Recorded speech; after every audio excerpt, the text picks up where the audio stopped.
Friends, मेरा नाम परिवेश नागर है और आज हम बात करने वाले हैं कि ब्लड प्रेशर क्या होता है और हम किस तरह से अपने आप को ब्लड ब्लड प्रेशर से बचा सकते हैं। अगर आपको नहीं हुआ है तो आप ऐसा क्या करें कि आपको ब्लड प्रेशर हो भी ना, और अगर ऊपर वाला ना करे, अगर आपको ब्लड प्रेशर ऑलरेडी है तो आपको ऐसा क्या करना पड़ेगा कि आपको इससे तकलीफ कम हो या फिर लंबे समय में आपको ये प्रॉब्लम ज़्यादा बड़ी ना हो या ज़्यादा आपको दिक्कत ना दे।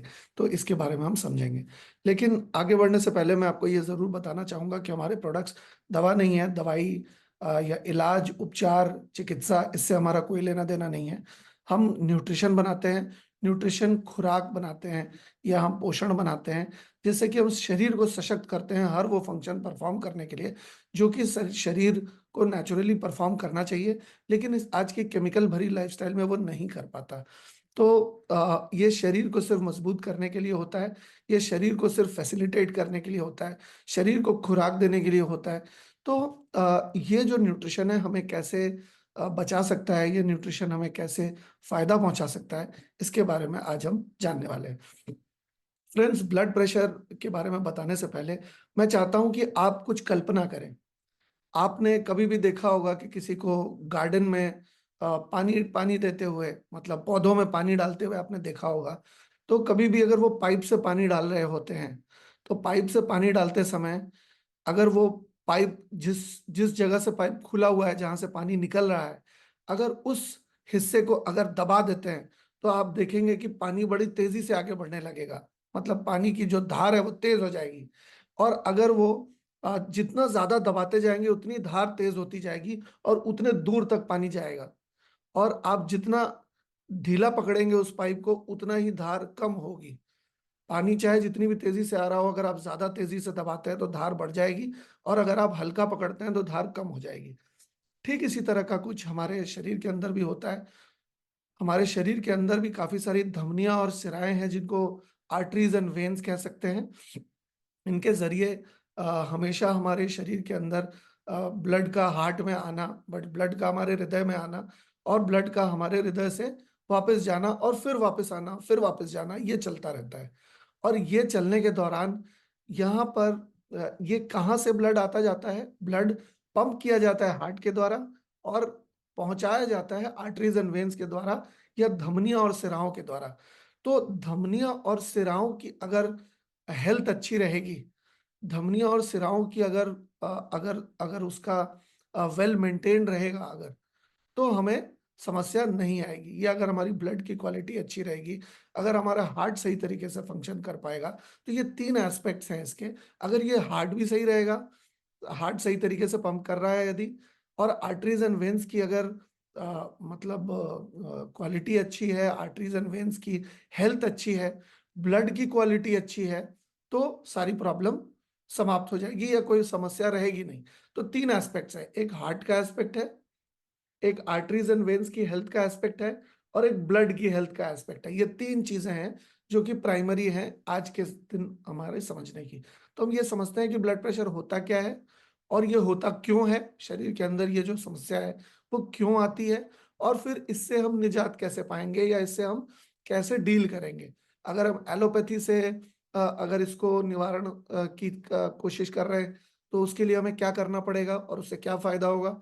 और अगर हम न्यूट्रिशन के जरिए अगर इसको डील कर रहे हैं या इसको एड्रेस कर रहे हैं तो हमको क्या क्या फायदा हम एक्सपेक्ट कर सकते हैं और किस तरह से ये काम होता है, आइए हम लोग समझते हैं। अभी क्या है, जब आपका हार्ट ब्लड को पंप करता है तो उसको सिस्टोलिक कहते हैं, और जब हार्ट ब्लड को अपने पास बुलाता है तो उसको डिस्टोलिक कहते हैं। दो तरह का प्रेशर होता है। आप देखेंगे बीपी अगर कोई माप रहा है तो दो दो रीडिंग आती है प्रेशर की, एक ऊपर वाला और एक नीचे वाला।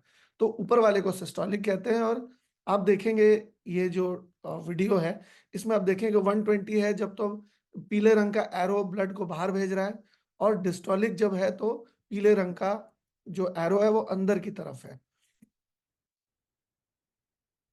तो आप देख सकते हैं कि जब ब्लड को बाहर भेजा जा रहा है तब वो कम है, तब तब वो ज्यादा है, और जब ब्लड को अंदर मंगाया जा रहा है तब वो कम है। तो इस तरीके से हार्ट हमारा परफॉर्म करता है।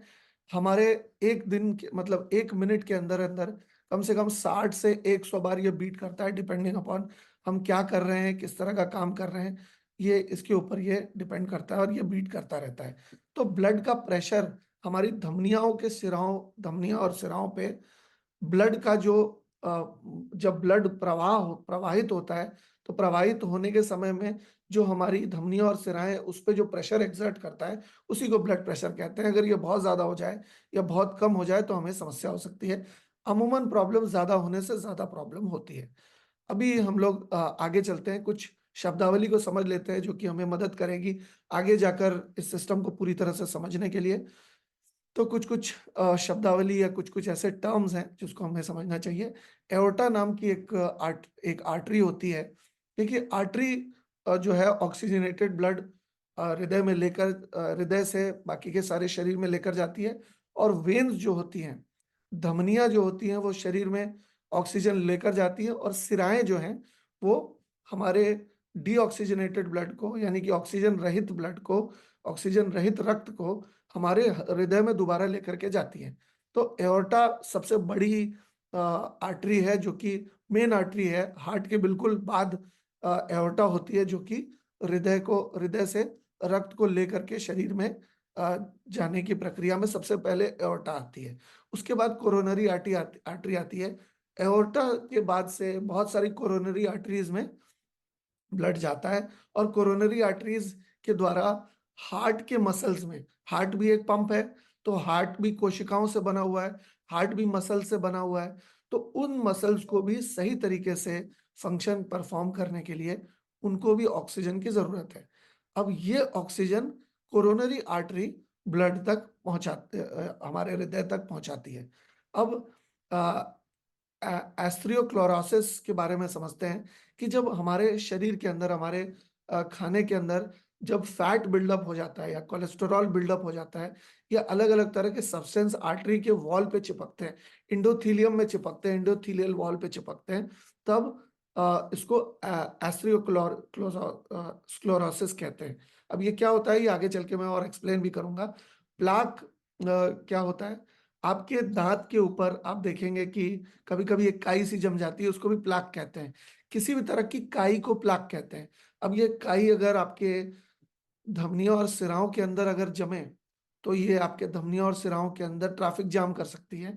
आपके धमनियों और सिराओं का जो मोटापा है, तो अगर मान लीजिए इतना मोटापा है और आगे पीछे काई भी जम गई, तो रक्त के प्रवाहित होने की जगह और भी कम हो गई, क्योंकि वो काई जमी हुई है और उस काई को तो आप हटा भी नहीं सकते। हाथ घुसा के तो काई को हटा नहीं सकते। अच्छा, तो ये काई जो है, इसके अंदर फैटी सब्सटेंस होते हैं, कोलेस्ट्रॉल होता है, और सेल में जो वेस्ट पैदा होता है, वो वेस्ट भी इस प्लाक के अंदर मौजूद होता है। इंडोथीलियम क्या होता है, हमारे धमनियों और सिराओं के अंदर जो चिकनी सी एक दीवार होती है, ताकि, और वो चिकनी दीवार क्यों होती है, ताकि किसी भी तरह का ट्राइग्लिसराइड, किसी भी तरह का कोलेस्ट्रॉल जो है, वो उन दीवारों पे चिपक ना पाए। इस वजह से बहुत चिकनी दीवार होती है। और वो धमनियों और सिराओं के अंदर वाला पोर्शन जो होता है, उसको एंडोथीलियम कहते हैं। अब ये एंडोथीलियम बहुत इंपॉर्टेंट है। अगर ये एंडोथीलियम मजबूत है, अगर ये चिकनी परत बरकरार है, अगर ये चिकनी परत बरकरार है, तो इस चिकनी परत से कुछ भी जाएगा तो स्लिप कर जाएगा, वो चिपकेगा नहीं। आप देखेंगे कोई भी चिकनी सतह होगी तो वहां जल्दी से कुछ चिपक नहीं सकता, क्योंकि वो चिकनी सतह है ना। कुछ भी वहां टकराएगा तो वहां से आगे बढ़ जाएगा, वो चिपक नहीं पाएगा। तेल लगाते ही इसलिए है। तो एंडोथीलियम की वॉल बहुत स्लिपरी होती है। और ये मतलब आपके धमनियों और सिराओं के अंदर की जो वॉल होती है, जो अंदर का जो पोर्शन होता है, उसको एंडोथीलियम कहते हैं। तो आशा करता हूँ कि ये मैं समझा पाया हूँ। आगे चल के हम लोग फिर से इसकी तरफ आने की कोशिश करेंगे, ताकि हम एक बेटर अंडरस्टैंडिंग डेवलप कर पाए कि ब्लड प्रेशर आखिर होता क्या है। अब प्रोसेस को समझते हैं कि मतलब किस प्रक्रिया के दौरान हमें ब्लड प्रेशर महसूस होता है। आर्टरीज जो हैं, ऑक्सीजनेटेड ब्लड या मतलब ऑक्सीजन से भरा हुआ जो रक्त है, वो सारे शरीर में प्रवाहित करने की चेष्टा करती है, सारे शरीर में प्रवाहित करती है। ऐसे में क्या होता है कि जो रक्त है, वो सिस्टोलिक और हाइड्रोलिक प्रेशर से, ब्लड जब हार्ट पंप करता है, ऐसे पंप करता है, तो उस पंपिंग प्रेशर की वजह से सिस्टोलिक और डिस्टोलिक प्रेशर क्रिएट होता है और उस पंपिंग एक्शन की वजह से रक्त जो है वो धमनियों और सिराओं में संचारित होता है। ठीक है, अभी पंपिंग एक्शन तो हो गया। अभी होता क्या है कि ऑक्सीजनेटेड ब्लड के पैसेज को या डीऑक्सीजनेटेड ब्लड के पैसेज को जब नेगेटिवली इम्पैक्ट किया जाता है, जब धमनियों और सिराओं की हेल्थ अच्छी नहीं होती, जब रक्त जो संचारित हो रहा है अगर वो बहुत मोटा हो जाए, अगर उसकी क्वालिटी बहुत ही घनी हो जाए, अगर उसके अंदर जो पदार्थ हैं वो अगर सही तरीके से संतुलित ना हो, उसको अगर नियंत्रित ना किया जाए, या आपके हार्ट के पंप करने की स्पीड में कोई असुविधा हो, तो ये सारी चीजों की वजह से ब्लड जो है सही तरीके से नहीं जा पाता, या हार्ट चेष्टा करता है कि ज्यादा से ज्यादा पंप करें, क्योंकि वो जा तो रहा नहीं है। क्यों नहीं जा रहा? क्योंकि धमनी और सिराओं में प्रॉब्लम है। लेकिन हार्ट को तो टेंशन है कि अरे ब्लड तो पहुंच नहीं पा रहा है सही जगह पर सही तरीके से, तो हार्ट और जोर लगाता है और दब और ताकत लगाता है ताकि वो अपना पंपिंग एक्शन बढ़ा करके, हालांकि धमनी और सिराओं में असुविधा है या ब्लड इतना मोटा हो गया है कि उसको पंप करने के लिए बहुत ज्यादा जोर लगाना पड़ रहा है। तो हार्ट अगर लंबे समय से जोर लगाएगा तो क्या होगा? धमनियों और सिराओं के ऊपर के वॉल्स के ऊपर प्रेशर ज्यादा पड़ेगा। आप एग्जाम्पल में भी देखिएगा, फिर मैं दोबारा से एक बार एक्सप्लेनेशन की तरफ आऊंगा। अच्छा, ये आर्टरीज एंड वेन्स जो धमनियां और सिराएं हैं, उनकी क्वालिटी डिटीरियोरेट करती क्यों है? उनकी क्वालिटी में उनके मतलब हेल्थ में प्रभाव पड़ता क्यों है, नुकसान होता क्यों है, या रक्त जो है वो मोटा क्यों होता है? उसके कुछ कुछ कारण हैं मूल तौर पे। उसके कारण ये है कि अगर आपकी उम्र बढ़ रही है तो उम्र बढ़ने के साथ साथ आपके धमनियों और सिराओं की भी उम्र बढ़ रही है, स्वाभाविक सी बात है। तो जब धमनियों और सिराओं की उम्र बढ़ती है तो उनका लचीलापन कम होता है, और लचीलापन अगर कम होता है तो लंबे समय में वो रक्त को सही तरीके से प्रवाहित नहीं कर पाती। इसकी वजह से पहले के समय में, आज से बहुत समय पहले, अगर किसी को हार्ट अटैक होता भी था या हार्ट की समस्या होती भी थी तो वो ज्यादा ज्यादा उम्र होने के बाद होती थी, कम उम्र में नहीं होती थी। लेकिन आजकल कम उम्र में भी हो रही है क्योंकि हमारे हार्ट के ऊपर दबाव ज्यादा है, क्योंकि आज हमारे पूरे सिस्टम के ऊपर दबाव बहुत ज्यादा डाला हुआ है हमने। वो चाहे वो जंक फूड से हो, चाहे वो स्ट्रेस से हो, चाहे वो आजकल की केमिकल भरी लाइफस्टाइल से हो, चाहे वो लैक ऑफ फिजिकल एक्टिविटी से हो, तो ये सारे कारण हैं। दूसरा सबसे बड़ा कारण है आपके रक्त संचार सही तरीके से ना होने का, या धमनियों और सिराओं के ऊपर ज्यादा प्रेशर पड़ने का, वो मोटापा है। क्योंकि जैसे जैसे आपके शरीर में मोटापा बढ़ता है वैसे वैसे आपके शरीर में फैट बढ़ता है, और जैसे जैसे आपके शरीर में फैट बढ़ता है तो वैसे वैसे आपके शरीर के अंदर ट्राइग्लिसराइड और कोलेस्ट्रॉल के जरिए फैटी डिपॉजिट्स बढ़ना शुरू होता है, रक्त के संचार के अंदर आ जाते हैं। और आपकी अगर साथ ही साथ एपिथेलियल टिश्यू की जो वॉल है वो भी कमजोर है, तो वो चिपकना शुरू हो जाते हैं। मैं आपको आगे की वीडियो में दिखाता हूँ कि ये होता किस तरह से है। एक्सरसाइज अगर आप नहीं करते तो फैट जो है जल्दी से गलता नहीं। आप देखेंगे कि एक हमारा थर्मोकोल का ग्लास होता है, वो उसको थर्मोकोलेस्ट्रॉल कहते हैं। बेसिकली वो कोलेस्ट्रॉल की मॉलिक्यूलर बाइंडिंग और उसकी मॉलिक्यूलर बाइंडिंग बिल्कुल एक जैसी होती है। तो अगर आप किसी भी तरह का फैटी एसिड अगर आप इस्तेमाल करते हैं, अगर वो पोटेंट है, तो वो उस ग्लास को गलाना शुरू कर देगा। ठीक उसी तरह से जब आप एक्सरसाइज करते हैं तो आपके शरीर के अंदर गर्मी पैदा होती है, और उस गर्मी पैदा होने से वो जो अंदर अलग अलग तरह के ट्राइग्लिसराइड या अलग अलग तरह के कोलेस्ट्रॉल गलना शुरू कर देते हैं, और वो गल के आपके शरीर से निष्कासित हो सकते हैं। अगर वो सॉलिड फॉर्म में आपके ब्लड में बने रहें, आपके रक्त में बने रहें, तो नुकसान दे सकते हैं आपको। इसके अलावा बहुत सारे लोग अलग अलग तरह का नशा करते हैं, चाहे वो तंबाकू का नशा हो, चाहे वो शराब का नशा हो, चाहे वो किसी भी तरह का नशा हो। जितना ज्यादा आप नशा करेंगे उतना ज्यादा आपके खून के गाढ़े होने की प्रबलता बढ़ जाएगी। तो अगर आपका खून गाढ़ा हो जाता है, क्योंकि जो भी आप खाते हैं उसका एक अंश आपके ब्लड के जरिए ही आपके पूरे शरीर तक पहुंचता है। तो जब इंटॉक्सिकेशन या किसी भी तरह का नशा आप करते हैं तो वो नशीले पदार्थ भी आपके रक्त में आते हैं, और वो नशीले पदार्थ भी आपके शरीर में चारों तरफ जाते हैं। अगर आप तनाव लेते हैं, कहते हैं चिंता ही चिता का द्वार है, जब आप तनाव लेते हैं तो आपका नर्वस सिस्टम सिकुड़ जाता है, आपकी धमनियां और सिराएं भी सिकुड़ जाती है। और जैसा कि मैंने आपको शुरू में बताया था कि अगर पाइप को अगर कस के पकड़ेंगे तो प्रेशर बढ़ जाएगा। ठीक उसी तरह से जब हमारे शरीर के अंदर जो धमनियां और सिराएं हैं वो भी तनाव तनाव में आ जाती हैं तो वो भी सिकुड़ना शुरू हो जाती हैं, और जब वो पाइप सिकुड़ने लगती हैं तो सिकुड़ने से क्या होता है कि उनके अंदर का जो स्पेस है वो कम हो जाता है, तो अंदर का जो जिस स्पीड से रक्त प्रवाहित हो रहा है वो स्पीड बढ़ जाती है, जिसकी वजह से वो हमारे जो इंडोथीलियल वॉल है आर्टरीज एंड वेन्स की, उसके ऊपर प्रेशर ज्यादा एक्सर्ट करती है, तो इसकी वजह से आपको ब्लड प्रेशर हो जाता है। इसके अलावा लैक ऑफ न्यूट्रिशन भी एक बहुत बड़ा कारण है कि हमारे शरीर के अंदर ये आर्टरीज एंड वेन्स की उम्र समय से पहले ही ज्यादा हो जाती है। आप समझ के चलिए कि 20 साल या 30 साल की उम्र में हमारी आर्टरीज एंड वेन्स की उम्र 50 साल की हो गई है, क्योंकि हमने 50 साल में जितना, मतलब जितनी ज्यादती उसके ऊपर करनी थी वो ज्यादती हमने 30 साल में ही कर दी है उसको। जैसे मान लीजिए, मैं आपको उदाहरण देता हूं, जैसे कि ओला या उबर की जो टैक्सी होती है, अमूमन देखिए गाड़ी 15 साल चल सकती है, लेकिन हम क्या करते हैं, जब उसको टैक्सी के तौर पे चलाते हैं तो 2 साल 3 साल में हम पूरा दिन भर चलाते हैं उसको। रात कभी कभी कोई कोई टैक्सी तो दिन भर कोई और चलाता है, रात को कोई और चलाता है, ऐसा भी होता है।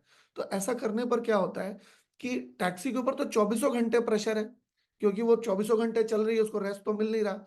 तो जो 15 साल की लाइफ थी उसकी, वो 1 साल 2 साल 3 साल के अंदर अंदर वो टैक्सी के अंदर फिर कुछ बचता नहीं है।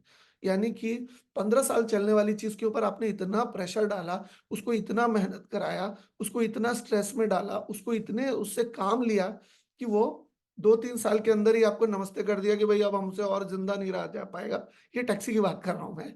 ठीक उसी तरह से अगर आप न्यूट्रिशन नहीं देते हैं प्रॉपरली, अगर अपने धमनियों और सिराओं को, क्योंकि जो भी आप खाना खाते हैं उसका एक अंश आपके शरीर के पास जाता है। कुछ स्किन के पास जाता है, कुछ आंखों के पास जाता है, कुछ ब्रेन में जाता है, कुछ किडनी में जाता है, कुछ लिवर में जाता है, कुछ आपके मसल्स बिल्ड करने के लिए काम आता है। तो आप सोचिए कि आपको कुछ ऐसा खाना खाना है जो कि आपके धमनियों और सिराओं को मजबूत कर सके। अगर धमनियों और सिराओं को मजबूत नहीं करेंगे तो ब्लड प्रेशर की समस्या होगी। और कुछ ऐसा न्यूट्रिशन आपको चाहिए जो कि धमनियों और सिराओं को मजबूत करे, क्योंकि आपके शरीर के अंदर रक्त का संचार अगर सही तरीके से नहीं होगा, अगर प्रॉपरली नहीं होगा, तो आपको लंबे समय तक जिंदा रहना बहुत दूर की बात है, आप एक स्वस्थ जीवन, एक बहुत तकलीफदायी जीवन बिताएंगे। इस वजह से आपको रक्त का संचार सही रखने के लिए प्रॉपर न्यूट्रिशन लेना अनिवार्य है। तो इसके अलावा कभी कभी आर्टरीज की जो डायलेशन होती है, डायलेशन यानी कि उसके उसका जो लचीलापन है, उसका चौड़ा होना और उसका कम होना, आप देखेंगे कि हमारे शरीर के अंदर कुछ ऐसे आर्टरीज एंड वेन्स, इनफैक्ट ज्यादातर आर्टरीज एंड वेन्स डायलेट होते हैं जब कोई सेक्सुअल एक्टिविटी को परफॉर्म करता है। तो आप देखते हैं कि सेक्सुअल एक्टिविटी की रिलीज के बाद आप देखेंगे गश ऑफ ब्लड आपके शरीर के अंदर चारों तरफ जाता है, मतलब एक पंपिंग सेंसेशन आपको फील होता है कि आपके शरीर के अंदर चारों तरफ मतलब रक्त का संचार बढ़ गया है। वो तब होता है जब शरीर के अंदर नाइट्रिक एसिड हो, और वो एक अमाइनो एसिड होता है नाइट्रिक ऑक्साइड, वो जब पैदा करता है, या एल आर्जिनिन नाइट्रिक ऑक्साइड को पैदा करता है, तो धमनियां और सिराएं डायलेट हो जाती हैं। और जब डायलेट होती हैं तो रक्त का संचार आपके सारे सारे शरीर में तेजी से होता है, और आपको एक अलग सी अनुभूति होती है जब वो रक्त का संचार चारों तरफ जाता है। यही चीज न्यूट्रिशन से भी संभव है। और अगर आप सही तरीके का न्यूट्रिशन ले रहे हैं तो ये गश ऑफ ब्लड, या ये जो आर्टरीज का डायलेशन जो है, वो इतने परिमाण में हो जाएगा कि आपको आपके पूरे शरीर के अंदर अच्छा क्वालिटी का ब्लड और अच्छी न्यूट्रिशन को पहुंचाने वाला ब्लड अच्छी आर्टरीज की हेल्थ में पहुंच सकेगा। लेकिन अगर आपका न्यूट्रिशन सही नहीं है, अगर आपकी लाइफस्टाइल सही नहीं है, तो क्या होगा कि ये जो आर्टरीज एंड वेन्स सिकुड़ने लगती हैं, और सिकुड़ने जब लगती हैं तब आपका ब्लड प्रेशर बढ़ सकता है। इसके अलावा ये ऐसा इस वजह से भी हो सकता है कि प्लाक जमना शुरू हो जाती है। काई जो है, एक तरह की काई है ब्लड की, वो जमना शुरू हो जाती है आपके एपिथेलियल या आपका जो ये एंडोथीलियम है, इंडोथीलियम के ऊपर चिपकना शुरू हो जाती है, और उसकी वजह से ब्लड का सर्कुलेशन रुकना शुरू हो जाता है। अभी चलिए हम लोग इसको वीडियो की मदद से देखते हैं कि ये किस तरह से होता है। Blood pressure is the force exerted on vessel walls by blood flow. It rises and falls with systolic contraction and diastolic relaxation of the ventricles and with cardiac output. Blood pressure also depends on vessel resistance. Vessels that are narrow, constricted, or less distensible have a higher resistance and pressure. Wider or dilated vessels and those that are more distensible have lower pressure.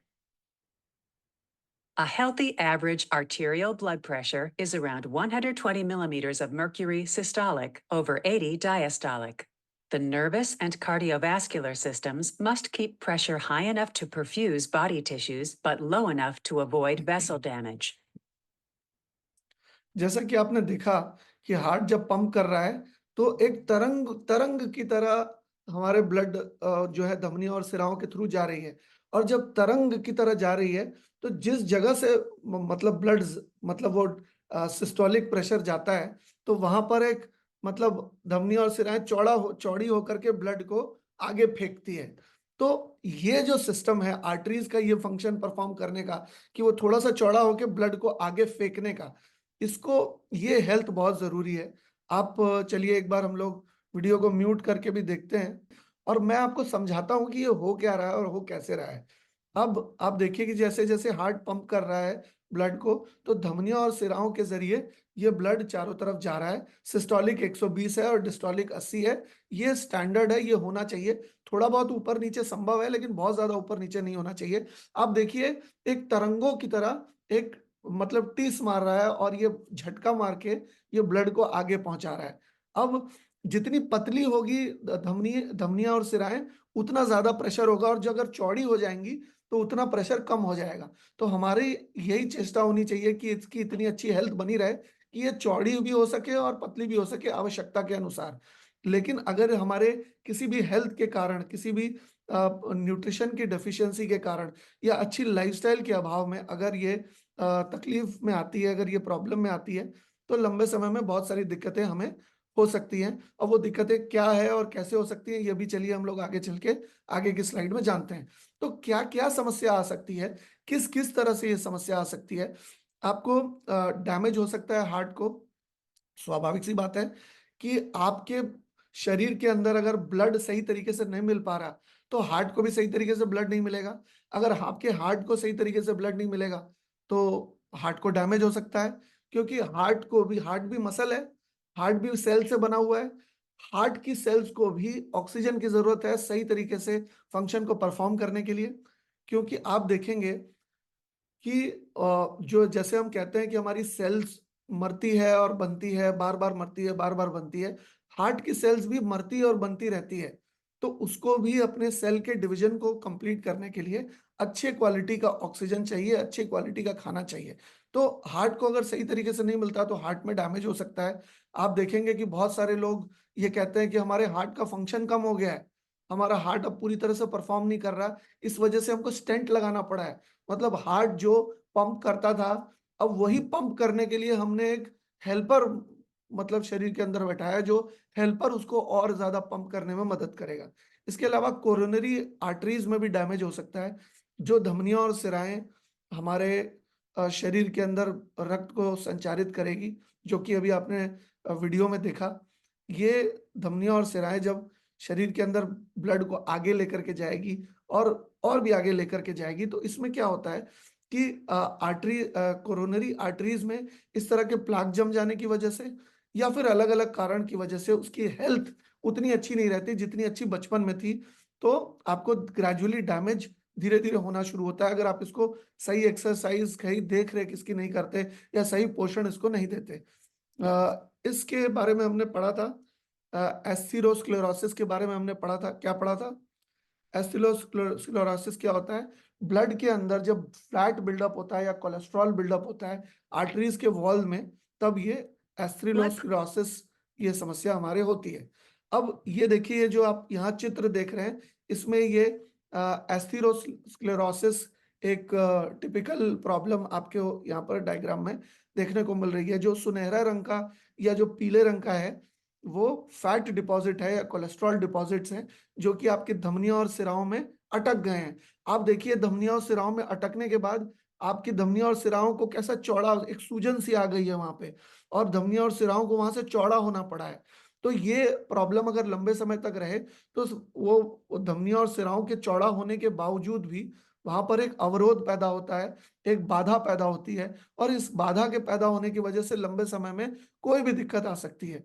वो vision का loss हो सकता है कि आपने देखा होगा कि बहुत सारे लोगों को अगर प्रेशर बढ़ जाता है, तो उन लोगों को खड़े होने के बाद चक्कर आना शुरू होता है। उन लोगों को आँख से उतना अच्छा दिखाई नहीं देता है, उनके किडनी में डैमेज होता है, क्योंकि आप देखिए कि आपके हर ऑर्गन को सही तरीके से ब्लड सप्लाई चाहिए, आपके सब ऑर्गन को सही तरीके से ऑक्सीजन की सप्लाई चाहिए, ग्लूकोज की सप्लाई चाहिए, और ये सारी चीजें ब्लड के माध्यम से ही हो पाती हैं। ब्लड ही ऑक्सीजन पहुंचाएगा, ब्लड ही ग्लूकोज पहुंचाएगा। तो अगर ब्लड जिस जगह से, जिस रास्ते से ब्लड जा रहा है, अगर वो रास्ते की हेल्थ ठीक नहीं है, धमनियां और सिराओं की हेल्थ ठीक नहीं है, तो आपको लंबे समय में दिक्कत आ सकती है। वो किडनी डैमेज भी हो सकता है। बहुत सारे लोगों को ब्लड प्रेशर हाई या लो होने की वजह से इरेक्टाइल डिस्फंक्शन भी होता है। बहुत सारे लोगों को सेक्सुअल एक्टिविटी परफॉर्म करने में दिक्कत आती है। कंजेस्टिव हार्ट फेलियर हो सकता है, जैसे कि कंजेशन की वजह से जो आपका कोरोनरी आर्टरी है, जो आपको हार्ट को ऑक्सीजन पहुंचा रही है, हार्ट के सेल्स के अंदर ऑक्सीजन पहुंचा रही है, अगर वहां पर सही तरीके से ऑक्सीजन ना मिल पाए, तो लंबे समय में आपके हार्ट की सेल्स जो है मरना शुरू कर देंगी। और अगर हार्ट की सेल्स मरना शुरू करेंगी, तो आपका हार्ट की परफॉर्म करने की एबिलिटी कम हो जाएगी। हार्ट की परफॉर्म करने के लिए एबिलिटी कम हो जाएगी, तो हार्ट फेलियर भी हो सकता है। हार्ट फेलियर तब होता है जब हार्ट की सेल्स ग्रेजुअली मरना शुरू कर देती है, या हार्ट की जो कार्य क्षमता है वो कम हो जाती है। अब समझते हैं कि हार्ट अटैक क्या होता है। रक्त का संचार जिस जगह पर, जिस तरह से, जिस प्रवाह में होना चाहिए, उस प्रवाह में अगर ना हो, तो अवरोध पैदा होता है, और ये अवरोध जो है लंबे समय में हार्ट को बाधा देता है। और हार्ट मतलब सही तरीके से ब्लड ब्लड पंप ज्यादा करने के बावजूद भी सही तरीके से ब्लड को अपने ऑर्गन्स में नहीं पहुंचा पाता है, क्योंकि बीच में अवरोध है। प्रॉब्लम बीच में है, प्रॉब्लम हार्ट में नहीं है। प्रॉब्लम अगर प्रॉब्लम हार्ट में नहीं है, लेकिन बीच में कहीं है, रास्ते में कहीं है, और रास्ते में अवरोध के कारण रक्त नहीं पहुंच पा रहा, तो इस वजह से आपको हार्ट अटैक हो सकता है। ये अवरोध कहीं भी हो सकता है, हार्ट के तुरंत बाद भी हो सकता है, या दूर कहीं भी हो सकता है। इस वजह से बहुत सारे लोगों को बहुत सारे अलग अलग अंग प्रत्यंगों में दर्द की शिकायत होती है, बराबर दर्द दर्द रहता है, क्योंकि रक्त जिस तरीके से पहुंचना चाहिए वहां पहुंच ही नहीं पा रहा। इस वजह से मीठा मीठा दर्द हमेशा बना रहता है। इसके अलावा कभी कभी लोगों को यहाँ पर ऐसा लगता है कि सुइयां चुभ रही हैं, या हार्ट भारी भारी लग रहा है। तो ये जो एंजीना होता है, वो चेस्ट पेन होता है लो ब्लड फ्लो की वजह से। जब आपका ब्लड फ्लो कम होता है, तो आपको ये वाला पोर्शन भारी भारी लगता है, या आपको लगता है कि थोड़ा हल्का हल्का यहाँ पर दर्द होता है। ये पूरे के पूरे पोर्शन में दर्द होना शुरू होता है। मैं आपके दिमाग को भी ब्लड, रक्त का संचार चाहिए। और दिमाग की जो धमनियां और सिराएं हैं, वो तो बहुत ही पतली होती हैं। इसकी वजह से अगर आपके आर्टरीज एंड वेन्स, अगर आपकी धमनियों और सिराओं में कोई भी समस्या है, तो आपके ब्रेन में ऑक्सीजन जाना कम हो जाएगा, और आपकी मेमोरी जो है वो इम्पेयर हो जाएगी, मेमोरी में दिक्कत आ जाएगी। और हार्ट अटैक भी हो सकता है अगर आपके धमनियों और सिराओं में दिक्कत है। तो हार्ट अटैक हार्ट की प्रॉब्लम की वजह से जरूरी नहीं कि हो, ये आपकी धमनियों और सिराओं की हेल्थ की वजह से भी हो सकता है, ब्लड की क्वालिटी की वजह से भी हो सकता है। अभी हम समझते हैं कि अगर आप दवाई लेते हैं, तो इससे क्या प्रभाव पड़ता है, आपके इस सिचुएशन के ऊपर क्या प्रभाव पड़ता है। अभी क्या है कि जब भी आप मेडिकेशन लेते हैं, चाहे वो मेडिसिन जो है बेसिकली सप्रेशन के प्रिंसिपल के ऊपर काम करती है। वो कभी भी किसी भी चीज को ठीक करने का उसका मकसद नहीं होता। इसी वजह से जितने दिन तक आप खाते हैं, उतने दिन तक आपको फायदा मिलता है या सिम्टोमेटिक रिलीफ मिलती है। लेकिन लंबे समय में आपको सिम्टोमेटिक रिलीफ नहीं मिल पाती है। इससे क्यों? क्योंकि ये जब तक जाता है, तब तक एक केमिकल सिंथेसिस को परफॉर्म करता है, या शरीर को एक फंक्शन परफॉर्म करने के लिए बाध्य करता है।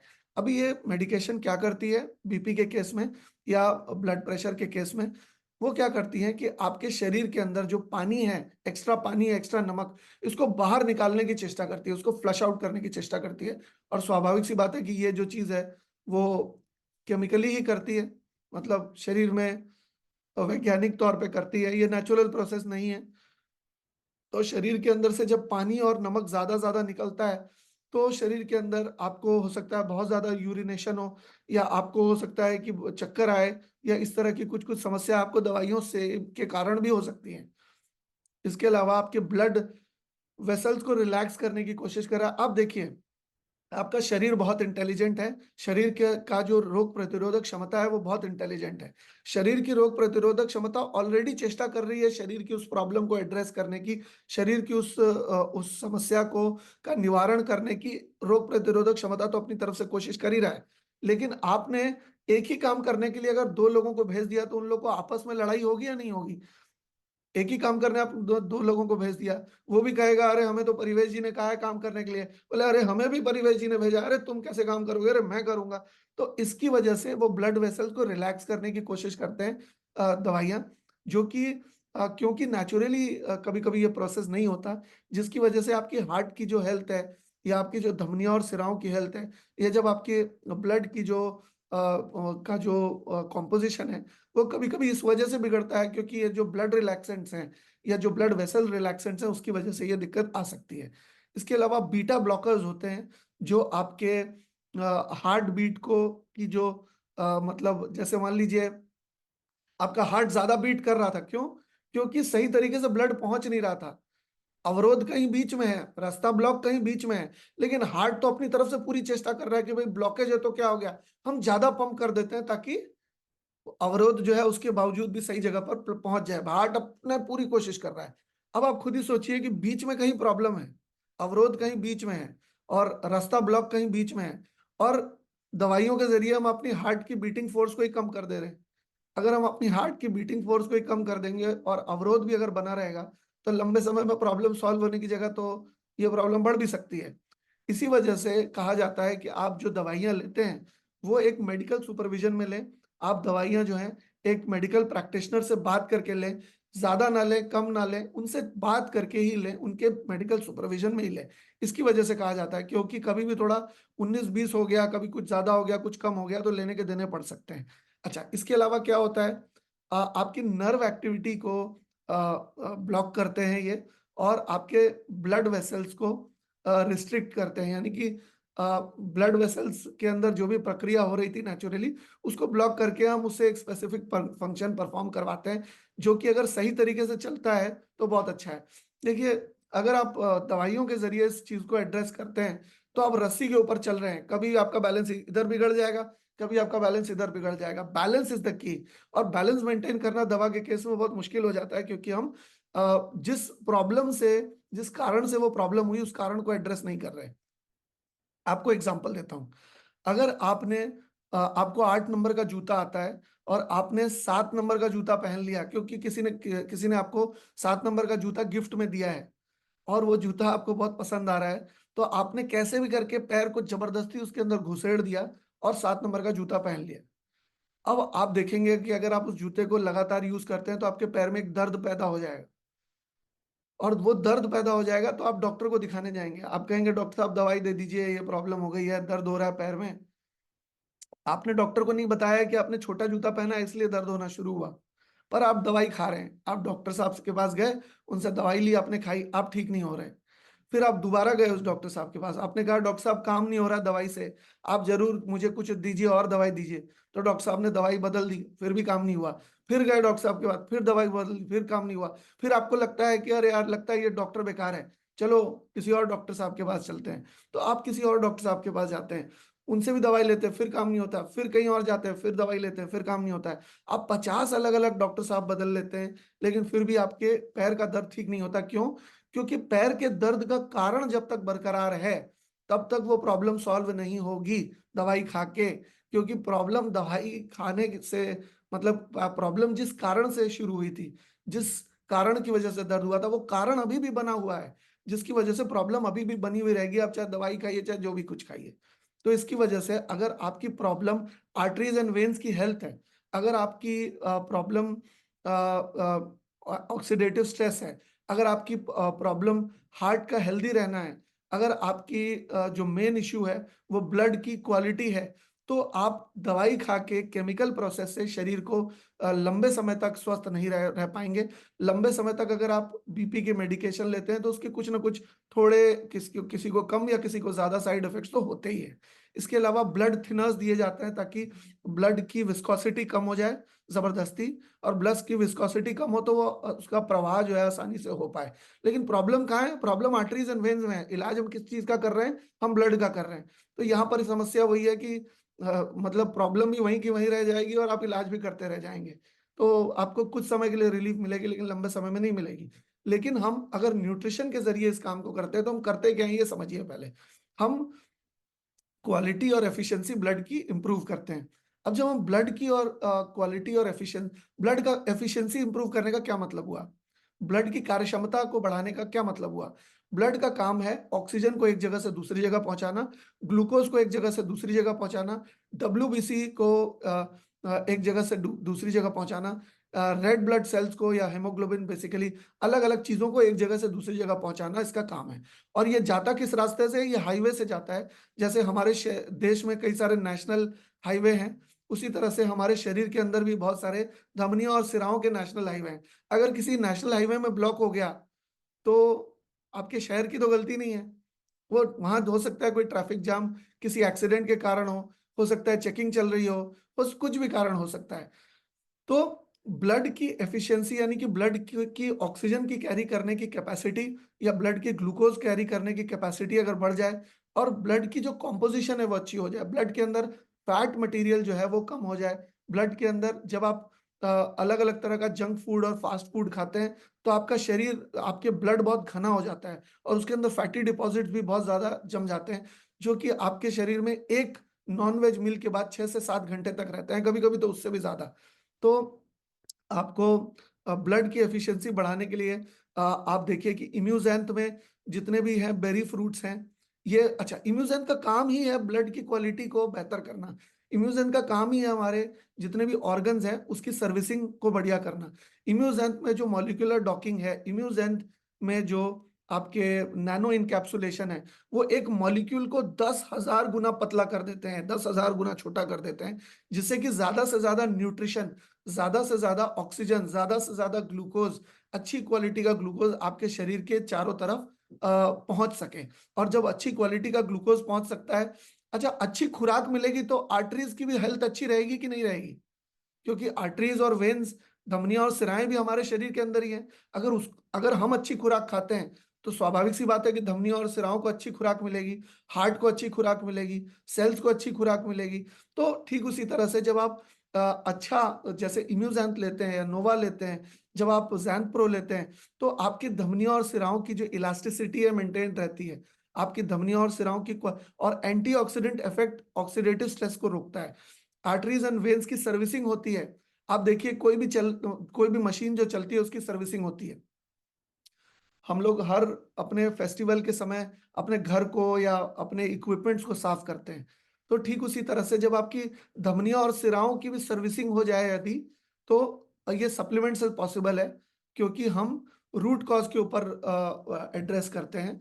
तो धमनियों और सिराओं की किस चीज से सर्विस हो सकती है?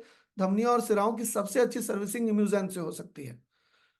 इसके अलावा प्लाक जो है उसको जमने नहीं देता इंडोथीलियल वॉल पे। आपने ये जो यहाँ पर देखा कि ये जो इंडोथीलियल वॉल पे प्लाक जमी हुई है, इस प्लाक को जमने नहीं देता। जमेगा कब? आपको मैं दिखाता हूँ, रुकिए 1 मिनट। ये आप गौर करिए कि ये जो एंडोथीलियल वॉल है, सेकेंड, लाल पीला सफेद, सफेद ही करते हैं। ये जो वॉल है, ये जो वॉल है, देखिए ये वाली जो वॉल है, ये वॉल की अगर चिकनाहट अगर कम ही नहीं होगी और चिकनाहट अगर बनी रहेगी तो ये प्लाक जमेगा ही नहीं ना। ये जो पोर्शन है, अगर यहाँ की चिकनाहट खत्म नहीं होती तो ये प्लाक जमती ही नहीं यहाँ, ये प्लाक यहाँ जमती ही नहीं। तो इसकी चिकनाहट अगर बरकरार रख दें, इसकी चिकनाहट अगर हम मेंटेन कर दें, तो हमारी प्रॉब्लम तो वहीं पे सॉल्व हो जाएगी। तो यही चीज हमारे सप्लीमेंट्स के जरिए करना पॉसिबल हो पाता है। हम इसको बड़ी आसानी से ये चीज कर पाते हैं कि हम आर्टरीज एंड वेन्स जो एंडोथीलियल वॉल है उसमें चिकनाहट ऐसी अच्छी बना के रखते हैं। इम्यूजैंथ वो बनाने की काबिलियत रखता है। इम्यूजैंथ इंडोथीलियल वॉल के ऊपर वो जो पतली चिकनी परत है उसको दोबारा मेंटेन कर देता है। अगर वो चिकनी परत हटेगी नहीं तो प्लाक वहां चिपकेगा ही नहीं, प्रॉब्लम ही सॉल्व हो जाएगी। इसके अलावा अगर आप एंटीऑक्सीडेंट ऑक्सीडेटिव स्ट्रेस बहुत अच्छी करता है। अच्छा, हाइट लॉस नहीं है, ये वेट लॉस होगा। हाँ, ये वेट लॉस होगा। हमारे प्रोडक्ट के अंदर मैंगोस्टीन है। मैंगोस्टीन क्या करता है? मैंगोस्टीन एक गार्सिनिया फैमिली का पौधा है जो कि हमारे शरीर के अंदर फैट का बनना कम करता है, मतलब जरूरत से ज्यादा नहीं होने देता। तो जब फैट का बनना कम हो जाता है हमारे सिस्टम के अंदर, तो फैट के कम बनने की वजह से रक्त के संचार में जो फैट आ रहा है वो भी कम हो जाता है, जिसकी वजह से ये प्रॉब्लम काफी हद तक, जिस कारण से प्रॉब्लम शुरू हुई थी उस कारण को ही खत्म कर देता है। इसके अलावा सप्लीमेंट्स और क्या करते हैं? हमारे एंटीऑक्सीडेंट की जो सप्लाई है उसको बढ़ा देते हैं। ऑक्सीजन की सप्लाई, ग्लूकोज की सप्लाई, विटामिन्स की, मिनरल्स की, एंथ्रोक्विनॉन्स की, प्रोटीन्स की, ये अमाइनो एसिड्स की, इन सारी चीजों की जो जिसको कि शरीर को जरूरत है, शरीर को खुराक की जरूरत है, शरीर को आहार की जरूरत है, शरीर को पोषण की जरूरत है, वो सारा पोषण ये एंटीऑक्सीडेंट्स रेनेटस नोवा के रूप में, इम्यूजैन के रूप में हमारे शरीर को देते हैं। धमनियों और सिराओं की सर्विसिंग हो जाती है और वहां पर प्लाक नहीं जमता, वहां पर काई नहीं जमती, वहां पर किसी भी तरह की कोई समस्या नहीं होती, हार्ट की हेल्थ अच्छी रहती है और ब्लड की क्वालिटी भी अच्छी रहती है। और ब्लड की क्वालिटी अच्छी रहेगी तो आर्टरीज एंड वेन्स को कभी दिक्कत होगी भी नहीं। इसके अलावा हमारे शरीर के अंदर जो स्ट्रेस का हार्मोन है उसको कम करने में, उसको रेगुलेट करने में भी मदद करता है, अच्छी नींद आने में मदद करते हैं। आप इम्यूजैन की बात करिए, नोवा की बात करिए या जैनप्रो की बात करिए, ये शरीर के नॉर्मल सिस्टम को बरकरार रखने में मदद करते हैं। तो ये सारी चीजें करते हैं, अच्छी नींद आने में मदद करते हैं, स्ट्रेस को रिड्यूस करते हैं। स्ट्रेस की वजह से भी धमनियां और सिराएं जो है चपटी होना शुरू हो जाती हैं, तो वो चपटी नहीं होने देता, हमारे न्यूट्रिशनल सप्लीमेंट नहीं होने देते। इसके अलावा और क्या प्रिकॉशंस हैं जो कि आपको ध्यान में रखने हैं, और क्या ऐसी चीजें हैं जो आपको करनी है ताकि आपको प्रेशर की शिकायत ना हो? आपको अपना वजन कम करना है, क्योंकि आपके शरीर के अंदर फैट जैसे जैसे बढ़ता जाएगा, तो शरीर में फैट बढ़ेगा तो ब्लड में भी फैट बढ़ेगा। अगर ब्लड में फैट बढ़ेगा तो प्लाक जमना फिर ज्यादा से ज्यादा प्रबलता रहेगी उसके जमने की। तो अमूमन लोग खाना खाते हैं पूरा पेट यहाँ तक भरने के लिए। देखिए, खाना होता है जरूरत के हिसाब से, लेकिन हम लोग हमेशा जरूरत से ज्यादा खाना खाते हैं। जब जरूरत से ज्यादा खाना खाते हैं तो आपको तरह तरह की समस्या हो सकती है। आपको अगर 100 रुपए की भूख है, मतलब 100% भूख है, तो आप 80%, 70%, 90% ही खाइए। आप एकदम पेट भर के मत खाइए, क्योंकि जब आप ज्यादा खा लेते हैं तो फैट ज्यादा बनता है आपके शरीर के अंदर। तो आपको अगर 100 रुपए की भूख है तो आप 70 रुपए खाइए। मतलब अगर 100% भूख है तो 70, 60, 80 या 90% ही खाइए। 100% कभी भी यहाँ तक भर के मत खाइए। फिजिकली एक्टिव रहिए, क्योंकि जब आप फिजिकली एक्टिव रहते हैं तो शरीर के अंदर गर्मी पैदा होती है। शरीर के अंदर गर्मी पैदा होगी तो प्लाक नहीं जमेगा, कोलेस्ट्रॉल गल जाएगा और गल कर आपके शरीर से निकल जाएगा। आप स्ट्रेस को मैनेज करिए। जब भी आपको स्ट्रेस से रिलेटेड कोई समस्या आती है, आपको ब्रीदिंग एक्सरसाइज करने की जरूरत है। फिर लेते हुए 7 गिनना है, फिर रोक के 3 गिनना है, फिर छोड़ते हुए 7 गिनना है, फिर रोक के 3 गिनना है, फिर सांस लेते हुए 7 गिनना है। इस तरह से ब्रीदिंग एक्सरसाइज जब आप करेंगे बिल्कुल कमर को सीधी करके, तो आपके ब्लड जो है ऑक्सीजन का प्रवाह ब्रेन में ज्यादा होगा और आपका स्ट्रेस अपने आप कम हो जाएगा, कॉर्टिसोल अपने आप कम हो जाएगा। इसी वजह से मेडिटेशन एंड योगा करते हैं लोग, ताकि ब्लड का जो सर्कुलेशन है ब्रेन में ज्यादा अच्छी तरह से हो। इसके अलावा अपने खाने में नमक का इस्तेमाल कम से कम करें, क्योंकि अगर आप नमक खाते हैं तो शरीर के अंदर वाटर रिटेंशन होता है, और वाटर रिटेंशन जितना ज्यादा होगा उतना ब्लड प्रेशर आपका बढ़ेगा। तो आपको कोशिश ये करनी है। अच्छा, ब्लड, अगर आप नमक ज्यादा से ज्यादा लेंगे तो इससे एक नुकसान ये भी होता है कि आपकी खून का जो गाढ़ापन है वो बढ़ जाता है। तो आपको नमक जो है कम से कम या मतलब एक सीमित मात्रा में ही खाना है। इसके अलावा किसी भी तरह का नशे का सेवन अगर आप कर रहे हैं तो उसको कम कर दीजिए या बंद कर दीजिए, तो आपको ये प्रॉब्लम्स काफी हद तक सॉल्व हो सकती है। अल्कोहल, टोबैको या किसी भी तरह का कोई भी नशा हो सकता है, वो नशा छोटा या बड़ा हो, चाहे सिगरेट का नशा हो, किसी भी चीज का नशा हो, तो उसको आप कम से कम या बंद करने की कोशिश करिए। सही समय पर सोने की कोशिश करिए। वेजिटेरियन मील लेने की कोशिश करिए, क्योंकि जब आप सब्जियां और फल ये सब खाते हैं तो क्या है कि आपके शरीर के अंदर इसको पचाने के लिए जो बैक्टीरिया पैदा होने की जरूरत है, वो बहुत ही हेल्दी बैक्टीरिया से वेजिटेरियन खाने को पचाया जा सकता है। लेकिन जब हम खाते हैं किसी जानवर को या किसी मतलब वो चाहे मछली हो, चाहे वो कोई भी मटन हो, चिकन हो, जो जो भी कुछ हो, तो उसके जो फैटी डिपॉजिट्स हैं वो शरीर में आ जाते हैं, और उसको पचाने के लिए जो बैक्टीरिया की जरूरत पड़ती है या उसको पचाने के लिए जो माइक्रो ऑर्गेनिजम्स होते हैं, वो मतलब आपके शरीर को काफी नुकसान भी पहुंचा सकते हैं लंबे समय में। तो अगर आपको ब्लड प्रेशर की शिकायत ऑलरेडी है तो आप कम से कम कोशिश करिए कि आप वेजिटेरियन मील लीजिए ज़्यादा से ज़्यादा। तो ये प्रिकॉशंस अगर आप लेंगे तो इससे आपको काफ़ी ज़्यादा फ़ायदा होगा। आशा करता हूँ कि ये जो जानकारी है इसको आप लागू करेंगे, क्योंकि कभी भी किसी भी चीज़ को लागू करने के बाद ही आपको फ़ायदा हो पाएगा। तो सिर्फ़ सुनने से फ़ायदा नहीं होगा, तो आप लागू करेंगे तो आपको मैक्सिमम फ़ायदा इसका हो पाएगा। आशा करता हूँ कि ये जानकारी से आपको फ़ायदा होगा।